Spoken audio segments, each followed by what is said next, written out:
Talvez você também tenha recebido em algum grupo de WhatsApp um vídeo de um famoso médico e político brasileiro falando sobre medidas de isolamento. Na gravação, esse médico defende ações alinhadas, as consideradas corretas pelo presidente da República. Porém, o nome desse médico não aparece em momento algum e acabou havendo uma certa confusão quanto à autoria do vídeo. Teve gente dizendo até que se tratava do ex-ministro da Saúde, Adib Jatene, morto em 2014. O também médico e deputado federal Zacarias Calil, do Democratas, que defende um isolamento mais restritivo, teve que se manifestar, já que foi apontado também como sendo o autor desse vídeo, que, na verdade, foi gravado pelo ex-ministro Osmar Terra. Estamos, portanto, em contato com os dois médicos para conversarmos, debatermos pontos de vista diferentes sobre o isolamento social como estratégia para conter o novo coronavírus. Olá, doutor Osmar Terra, como vai?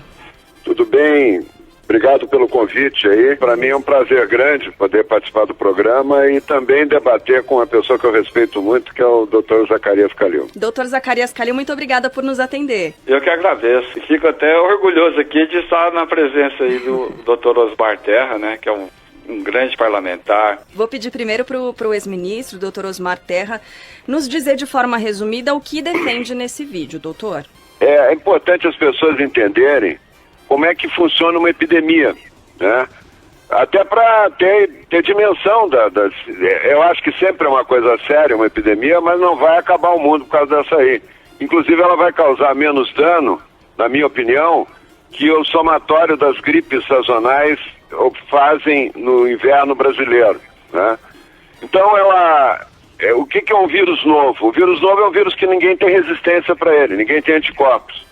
Então ele se propaga com muita velocidade. Ele se propaga antes mesmo de se descobrir que existe esse vírus, Quando começam a aparecer casos com tosse, febre e tal, o vírus já está circulando há um mês, 2 meses, ele já está contaminando milhares de pessoas, E ele quando se descobre o teste para se testar aquele vírus, começa a se descobrir casos pelo teste. Nós estamos, na verdade, tocando na ponta do iceberg. A grande maioria dos casos são assintomáticos, são pessoas que não sentem nada, que estão contaminando outras, que contaminam outras, que contaminam outras, numa progressão geométrica. E quando começam a aparecer casos mais graves e tal, a epidemia já está alastrada na região, no país. E esse vírus tem uma característica que ele se progride com muita rapidez. Mas todos os vírus, sem exceção, fazem uma curva de contágio. Eles começam a subir muito rápido quando não tem anticorpos na população. Quando chega num determinado ponto, como a imensa maioria da população que tem o vírus, que foi infectada pelo vírus, não tem sintoma, às vezes não apresenta nem uma dorzinha de cabeça, ele começa a chegar na metade da população. Quando a metade de toda a população está contaminada, e não vai apresentar, em 90 e tantos por cento, não vai apresentar nenhum sintoma, nada, vai ter o vírus, vai transmitir 14 dias, depois vai criar anticorpos. Essa população forma o efeito rebanho. Ela protege, com anticorpos, ela protege o restante da população de uma progressão rápida do vírus. Então cai o número de casos, Ele tem então uma curva que tem um pico, cai o número de casos e a epidemia termina em pouco tempo. Isso dura, em média, nas epidemias virais, independente do vírus, se é influenza, da família da influenza, do coronavírus, independente disso, é 13 semanas a média. Pode ser mais, um pouco, pode ser menos, mas não vai passar disso, Não vai passar muito disso. Então, é uma epidemia que tem hora marcada para começar, para piorar e para terminar. O que nós temos que fazer? Isso é uma força da natureza. Não adianta fechar escola, não adianta fechar restaurante, fechar loja, tomar medidas drásticas, porque o vírus já está circulando. Se tu começar a fechar tudo e confinar as pessoas em casa, o contágio maior vai ser dentro de casa, porque já tem algum portador assintomático, já tem gente em casa, praticamente na maioria das famílias, já tem gente com o vírus. E ele só vai terminar a epidemia quando ele atingir. Nós não vamos fazer com que a população inteira evite o contato com o vírus. Ela vai terminar quando a maioria da população tiver anticorpos para o vírus, já teve contato e tem anticorpos. E aí a epidemia declina e termina. Por isso que eu acho que nós temos que isolar o grupo de risco, fazer muito exame para detectar, muito mais exame que nós estamos fazendo do kit de diagnóstico, isolar rapidamente as pessoas que ficam contaminadas, mesmo que ela não esteja sentindo nada, isolá-la junto com a família, de preferência, que a família provavelmente já foi contaminada. O senhor citou o isolamento do grupo de risco. E aí eu vou perguntar para o deputado Zacarias, porque na verdade, na avaliação do senhor, né, pelo que eu li, as medidas adotadas por alguns governadores, como Ronaldo Caiado, né, do seu estado, Goiás, estão corretas. Como é possível para o senhor isolar esse chamado grupo de risco? O que nós temos que pensar é que essa curva ela está ascendente. Esse que é o grande problema. Se você liberar tudo, o que vai acontecer? Vai haver uma disseminação maior. Esse é o problema, porque se as pessoas, mesmo os assintomáticos, eles são portadores e eles podem contaminar outras pessoas. Então, principalmente nessas aglomerações, né, que é o principal fator de disseminação.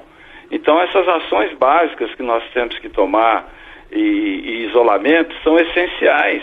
Você vê, os Estados Unidos é o exemplo disso. Ele não seguiu as orientações, o prefeito de Milão também não seguiu as orientações de verticalização. O que aconteceu? Hoje mesmo eu estava vendo aqui nos jornais o aumento de mortes, né, no mundo inteiro. Estava vendo aqui a quantidade de profissionais da área de saúde contaminados, médicos que foram a óbito, que foi a óbito, né, como aquele grande neurocirurgião que participou de 2 cirurgias de separação de gêmeos siameses aqui no Brasil. E tem médicos aí de renome internados no Hospital Sírio-Libanês, entubados, porque tiveram também o contato. Porque se tivesse esse grupo isolado, poderia ter sido melhor? Poderia, mas a disseminação está muito grande.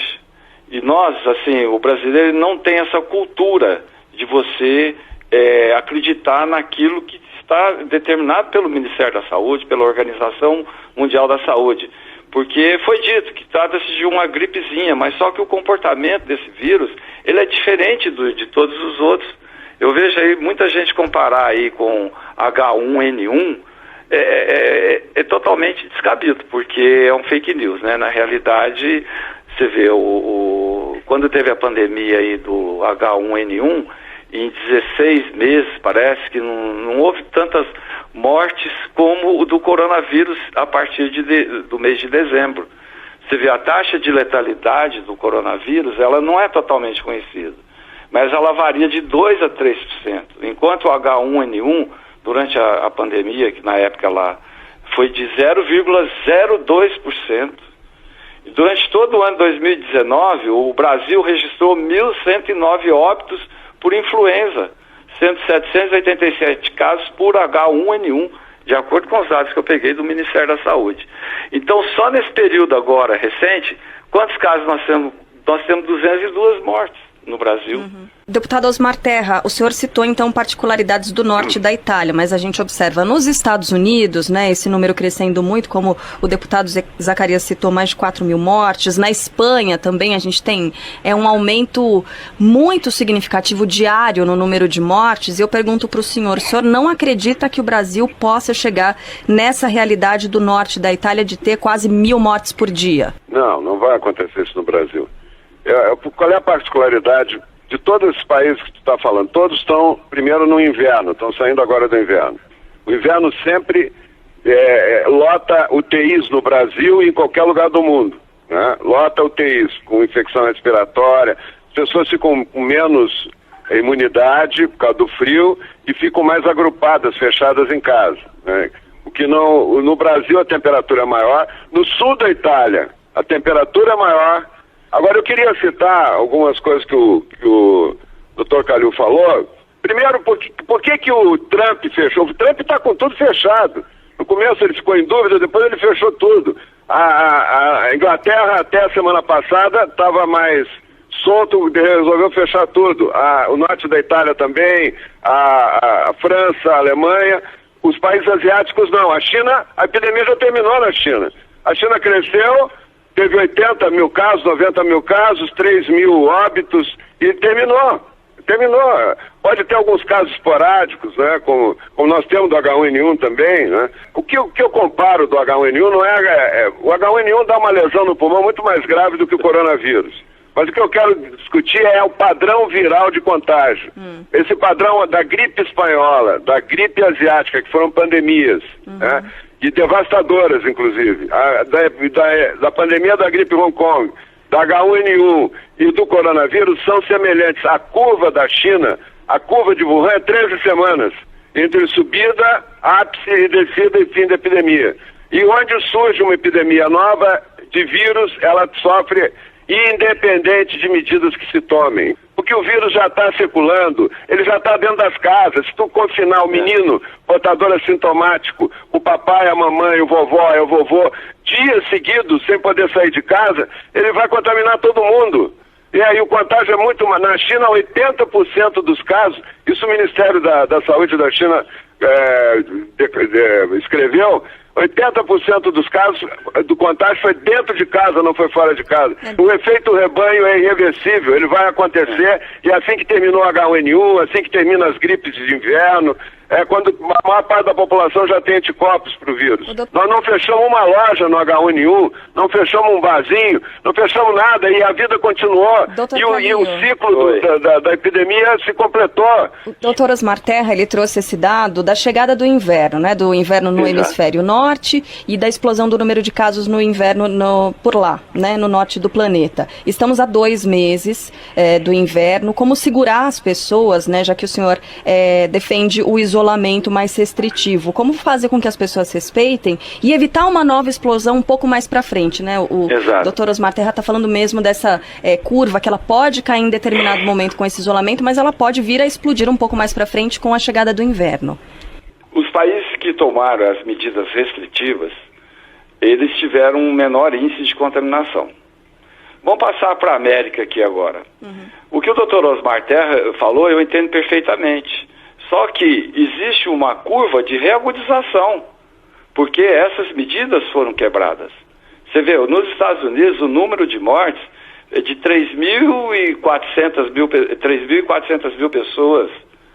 Você entendeu? Ela foi superior ao registrado na China. Então, nós estamos mudando o clima agora.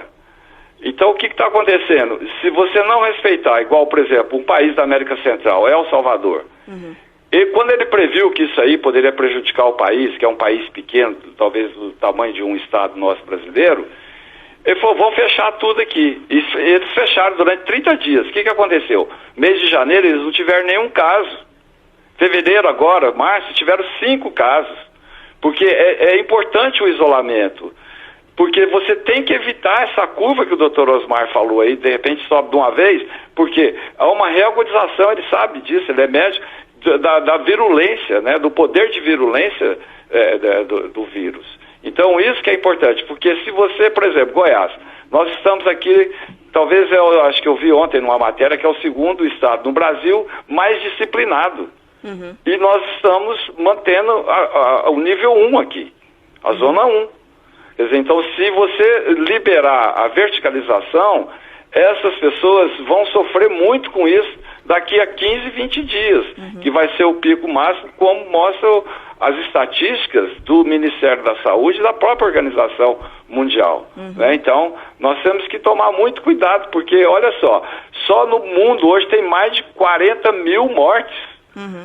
Né? E um dia, 4.526 pessoas morreram em decorrência do novo coronavírus. Isso é dados da Universidade John Hopkins, nos Estados Unidos. Eu posso só fazer uma observação? Claro, acho que a população é muito pouco tempo para contraditar toda esse tsunami de informações erradas. O senhor acredita que o ministro da Saúde está adotando medidas erradas, doutor Osmar? Quem? O senhor acredita que o ministro da Saúde está adotando medidas erradas? O ministro da Saúde tem uma tarefa muito difícil, que é equilibrar uma posição que os governadores já tomaram, sem discussão prévia com ele, né? Com a condução do controle da epidemia no Brasil. Eu estou mais livre para falar o que eu acho, entendeu? Porque eu não estou nessa função tão difícil e nem quero estar. O senhor não quer estar nessa função, doutor Osmar? Eu ia perguntar isso ao senhor também um pouco mais tarde. Isso aí é uma maneira que as pessoas encontram de desqualificar quem tem uma opinião. Essa opinião eu tenho desde 2009, desde que eu enfrentei a pandemia do H1N1. Agora, quando eu falo, não, porque tu está querendo alguma coisa, tu quer um cargo, quer isso, eu não quero nada. Eu já fui ministro, já fui secretário de saúde, sou seis mandatos deputado federal, eu não estou pretendendo nada, eu estou querendo ajudar a construir uma solução. Bom, a Band News FM segue a recomendação do Ministério da Saúde e da Organização Mundial da Saúde, que afirmam que o isolamento social é a principal estratégia de combate à pandemia do novo coronavírus. Daqui a pouquinho você acompanha a segunda parte desse debate.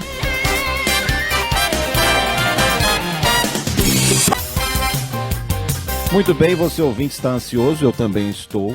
E a gente vai acompanhar agora a segunda parte do debate sobre isolamento social como estratégia de conter a pandemia do novo coronavírus. A Carla Bigato conversou com o ex-ministro, médico e deputado federal Osmar Terra e também com o deputado e médico Zacarias Calil.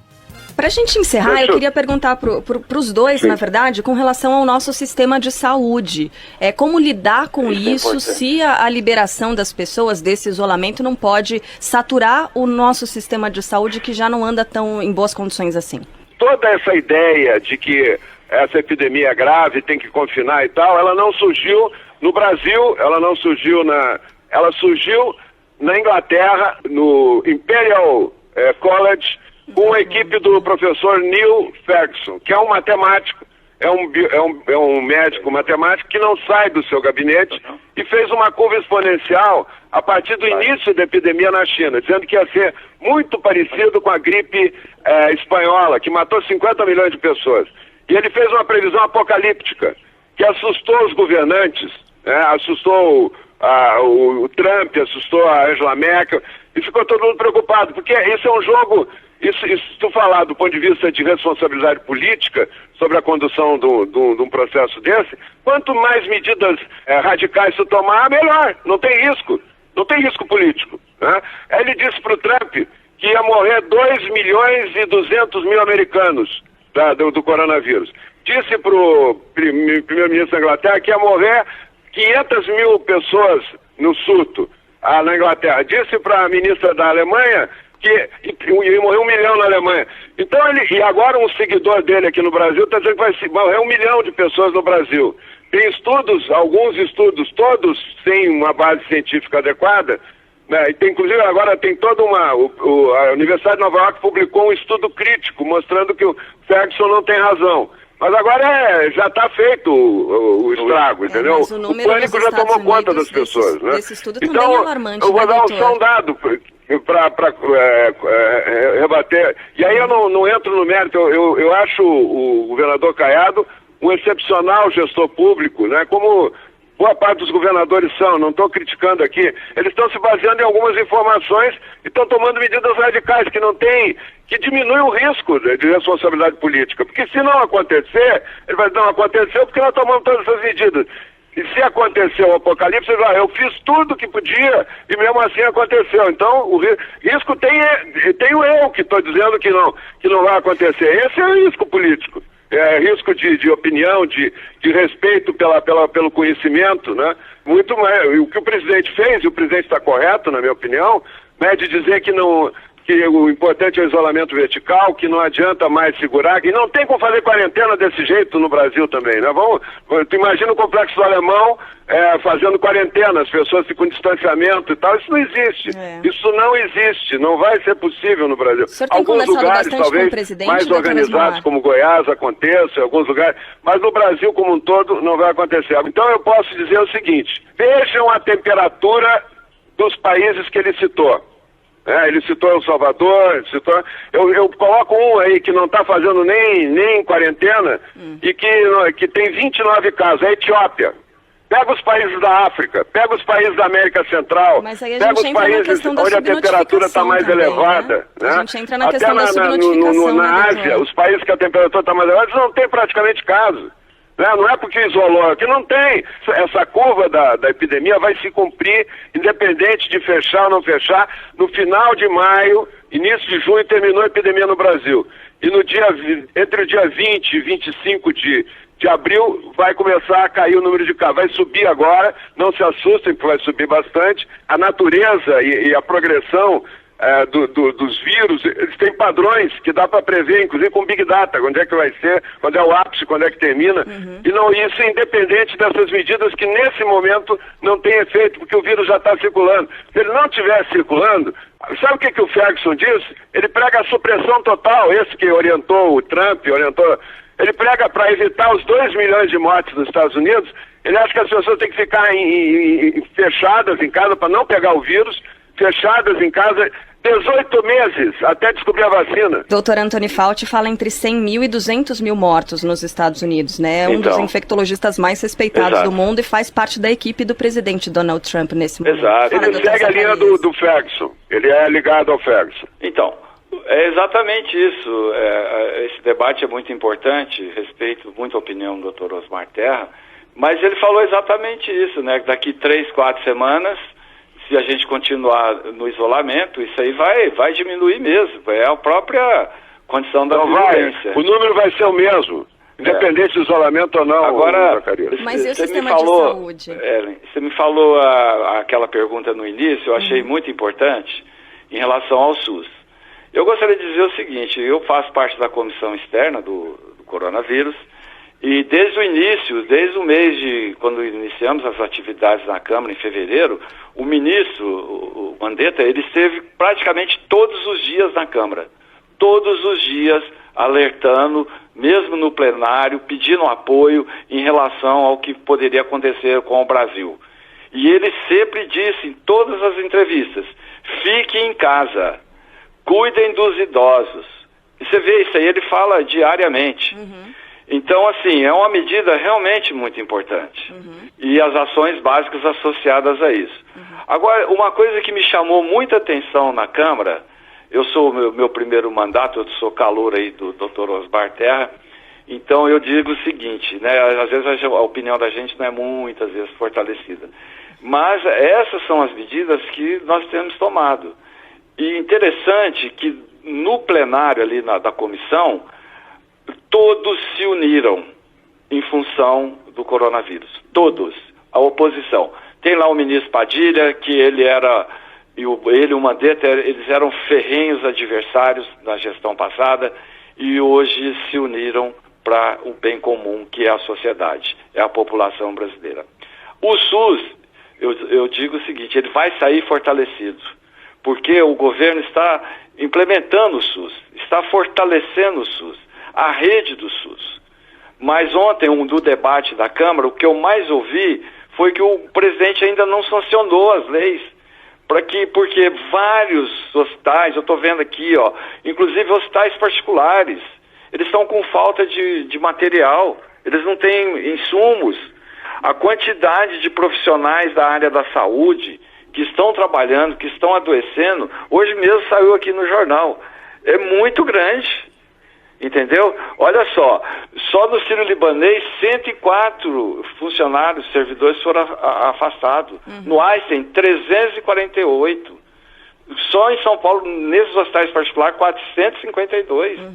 E o sindicato dos servidores mostra que houve 1.080 afastamentos. Então, assim, a população vai se revoltar? Vai. Mas cadê o dinheiro? O dinheiro não está chegando, não foi ainda sancionada a lei. O Ministério precisa liberar logo. Eu recebo aqui vários pedidos de prefeitos aqui do interior. Cadê os EPIs? Nós precisamos de proteção dos nossos profissionais. Então, veja bem, às vezes você não toma o devido cuidado, é o que está acontecendo com esses médicos adoecendo aí, profissionais da área de saúde, policiais militares, bombeiros que dão atendimento às pessoas. Então, nós precisamos, sim, fortalecer muito o SUS. Porque o que está acontecendo nesses países aí? Eles não têm uma política pública de saúde igual o Brasil tem. Eles não têm. Os Estados Unidos é tudo seguro, você sabe disso. Quem não tem seguro de saúde lá, ele está no limbo. E agora nivelou todo mundo. Porque esse vírus, ele não escolhe poder aquisitivo, classe social, ele não escolhe ninguém não, ele é muito duro. Ele ataca o sistema de saúde do país, ele ataca a economia do país, e aí leva todo mundo à bancarrota. As bolsas do mundo inteiro estão caindo. O próprio ministro Paulo Guedes falou, eu prefiro ficar em casa. Né? O ministro Sérgio Moro também falou a mesma situação. Né? Eles são um grupo de risco, mas que eles podem, né? complicar a vida dele. Eu também sou grupo de risco, eu estou em casa. Os senhores estão seguindo normalmente. O senhor, desculpa perguntar a sua idade, doutor Osmar. 70, eu sou um grupo de risco. O senhor está em casa também? Eu estou em casa, mas vou no supermercado, como tu deve ir também. Está cheio de gente no supermercado, comprando, conversando. Só a menina do caixa com máscara, né? Uhum. Eu andei agora, fiz uma pesquisa ontem, fui em 3 supermercados. Os 3 não tem nenhum caso de coronavírus, cheio de gente com dengue. Caso de dengue, coronavírus não tem nenhum. Por que não pode fazer, tomando as medidas de cuidado, não pode abrir as lojas, não pode abrir os restaurantes, fazendo higienização da mesa toda hora? Não tem uma criança em UTI na Itália. Não tem um jovem que não tem outra doença em UTI na Itália. Essa observação do senhor, não tem nenhuma criança. É muito importante isso.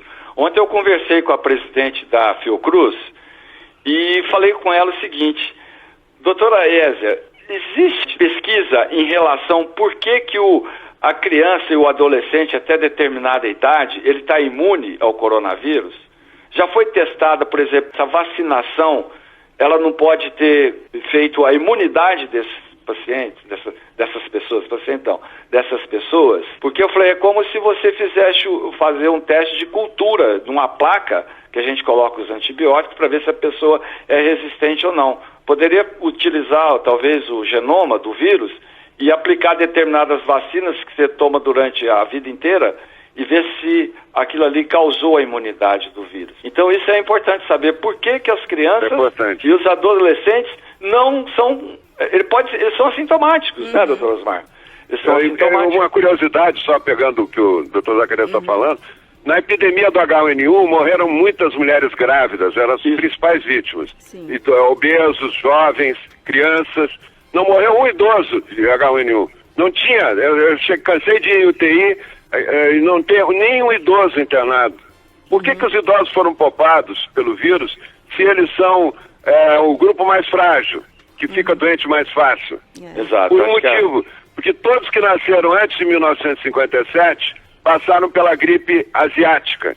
E o vírus da gripe asiática tinha uma imunidade cruzada com o vírus do H1N1.